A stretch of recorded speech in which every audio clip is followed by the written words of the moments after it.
पक्वान्न जरी असलं ते अति खाल्ल्यानंतर ते सुद्धा त्रासदायक होतं.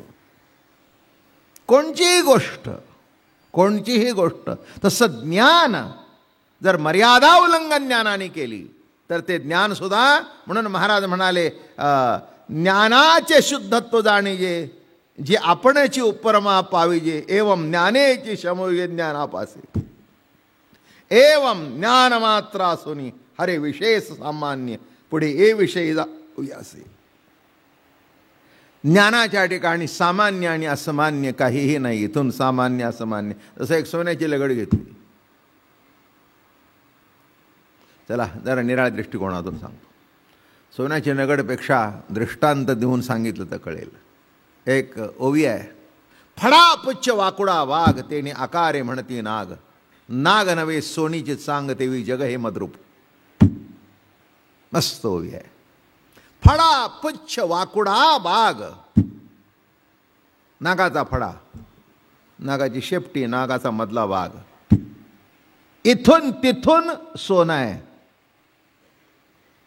मग कोणी सांगितलं तोंडाकडून धरू नको रे, शेपटूकडून धर. शेपटीकडून धरू नको रे, मधी धर. दुसरा जाणता म्हणाला येड्यात, अरे फडा काय, वाकडा वाघ काय, शेपटी काय, सर्व सोनच आहे. तसं परमात्म्याला कुठूनही धर, इथून तिथून धर. अज्ञान काय ज्ञान नाही, मला काही कळत नाही, इथून तिथून सोनच आहे. फडा पुच्छ वाकुडा वाघ तेने आकारे म्हणती नाग, नाग नव्हे सोनेची चांग. मग फडा पुच्छ वाकुडा वाघ हे जे मी उच्चारलं हा त्याचा विलास आहे. हा त्याचा काय आहे? विलास आहे. विलास विलास. हां, एक पूर्वीच्या काळी बाजारामध्ये साखरेच्या हे वस्तू मिळायच्या. बाहुली मिळायची, हत्ती मिळायचा. मग ते जत्रेला गेल्यानंतर मग त्या मुलांना घ्यायचा, बाबा मला हत्ती, बाबा मला वाघ. मग तो घेतला, वाघ घेतला. बाबा कुठून खाऊ? बाप म्हणला तोंडाकडून खाऊ नको, चावेल. काय? शेपटाकडून खाऊ नको. हां, पायाचे नखं लागतील. तोंडाकडून खाल्ले तरी साखरच, शेपटाकडून खाल्ले तरी साखरच, पाठ चाटली तरी साखरच, पोट चाटली तरी साखर, अख्खा पंजा तोंडात घातला तरी. तसं कुठूनही बघ आहे ते ज्ञानसत्ताच आहे. मग ज्ञानसत्ता आहे म्हटल्यानंतर पुन्हा ज्ञान आहे म्हणण्याची गरज काय? एवढा तरी मळ का? अज्ञानाचा टेका नसताना ज्ञान अधिकाधिक विस्तृत होत इतके मोठे होते, इतके मोठे होते, इतके मोठे होते, इतके मोठे होते की ते ज्ञान आपल्यालाच खाऊन टाकतं. नाही का? तुमचा हात सुजीने जर फुटला फुटला फुटला तर फुटूनच जाईल ना. फुगा फुगवला फुगवला फुगवला फुगवला फुगवला, किती फुगवला? जरा अजून फुगव, जरा अजून फुगव. अजून फुगवल्यावर फाटला. तसं ज्ञान वाढलं वाढलं वाढलं वाढलं, तिथेच ते संपलं. नाही का? म्हणून तुकाराम महाराज म्हणतात ज्ञान गिळूनी गावा गोविंदुगा. अतिज्ञान झाल्यानंतर ते सुद्धा त्रासदायक होतं. ज्ञानाचा इतका भेद आहे, इतकी एकरूपता आहे, इतकी समत्व आहे की निराळं सांगण्याची काही गरज, पण कळावं म्हणून थोडंसं विवरण. हां, दशाई ते निमालिया. आता जाऊळ म्हणजे अधिक. आता कसं आहे, दृष्टांत फार सुंदर दिल्यात. जाईचं फुल माहिती आहे? जाई जुई चमेली. ती जाईची फुलं की नाही अशी छोटी छोटी छोटी छोटी. चमेली जरा मोठी असते, जाई एकदम बारकी बारकी बारकी असते. त्याचा हारसुद्धा चांगला दिसतो.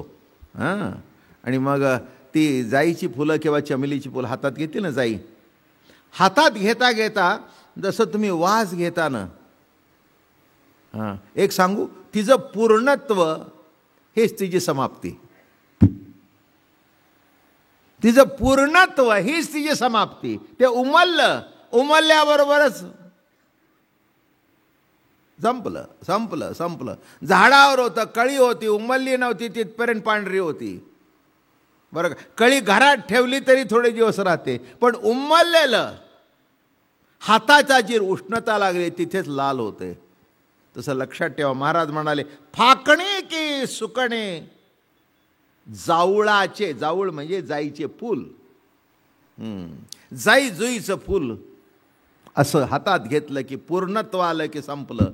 तसं ज्ञान पूर्णत्वाला आलं की ज्ञान संपलं. अजून एक सांगतो. हे बघा, एक धडा आपण वाचला आणि कळला की संपला ना.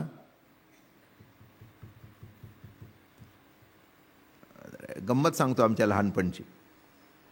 लहानच आम्ही, चांगल्या शाळेमध्ये शिक्षण होतं, सेंट टेरेसासमध्ये कॉन्व्हेंटमध्ये शिक्षण चालू होतं. आणि मग ते अप्पा आम्ही अभ्यास करायचा, असं पान वाचायचं आणि वाचून काय करायचं, पाठ झाले की फाडून फेकून द्यायचं.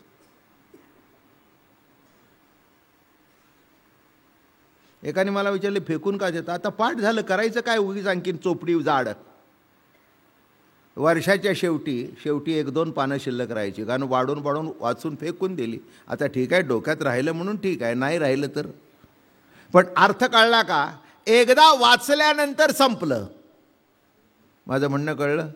ते वाचलं म्हणून वर्षभर जी पुस्तकं तुम्ही अगदी दसऱ्याला सरस्वती काढून पूजा करता,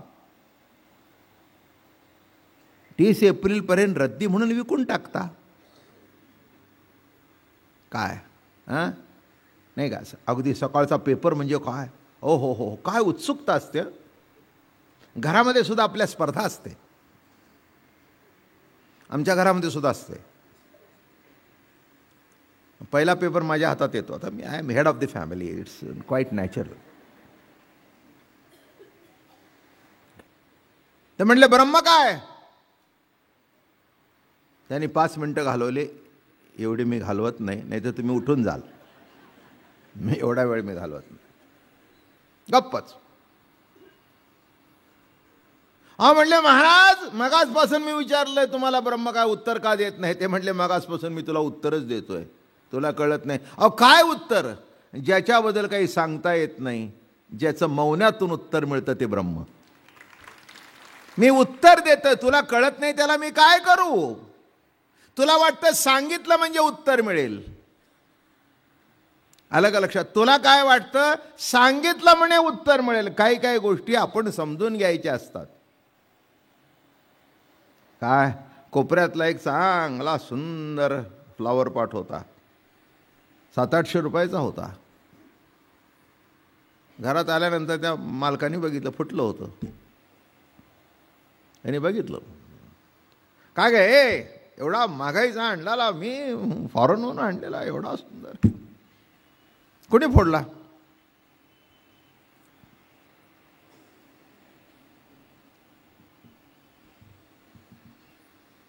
कुणी फोडला? चहा आणू का तुम्हाला? अगं मी तुला काय विचारतोय? अहो तुमच्या आवडीचे पोहे केलेत. अगं म्हणाला, मी तुला मागासपासून कुणी फोडला? आता मी एवढी बोलत नाही, समजून घ्या ना तुम्ही.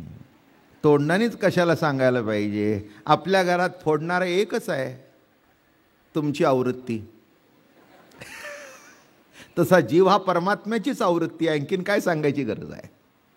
जीव कोणाची आवृत्ती आहे? आता त्यानेच फोडला. चेंडू खेळत होते, त्यानेच फोडला. आता काय सांगू? असं होय, बर. माझं म्हणणं कळलं का? काही काही गोष्टी न सांगता सुद्धा मौनातून. म्हणून एका ठिकाणी ज्ञानेश्वर महाराज म्हणाले, मौन गा तुझे राशी नाव. तसं या ठिकाणी ज्ञानाला ज्ञान सुद्धा नाही, ज्ञान इतकं फुगतं की ज्ञानही संपून जातं. ती कथा माहिती आहे का नाही तुम्हाला? एक हत्ती चालला होता आणि एक हे लहान बेडूक महाराज, आई इकडे तिकडे गेली होती, हे छोटेसे बेडूक महाराज आणि तिथे फिरत होते. तुम्ही कथा ऐकल्यात? पण इथे सांगतो या संदर्भात की कसं संपलं ज्ञान. मग थोडक्यात आली आई, अगं आई म्हणलं, काय म्हणत एवढा म्हणा, किती आला एवढा मोठा, किती आला होता? मग ते फुगू लागलो, एवढा दे, बेडकी फुलली, एवढा नाही, एवढा नाही, करता करता शेवटी फुटली. माझं बोलणं कळलं? शेवटी ज्ञान अहंकार. म्हणून महाराज म्हणाले ब्रह्मामस्म्याभिमान शुद्ध ब्रह्म नवेदान. तुका म्हणे अहम ब्रह्म आणि आड येवो निधी भ्रम. काय म्हणाले? अहम ब्रह्म हा सुद्धा भ्रम आहे, भ्रम आहे, म्हणून अडकू नकोस. म्हणून त्याच्याकरता ते सांगतायत ज्ञान अभेद खंडन.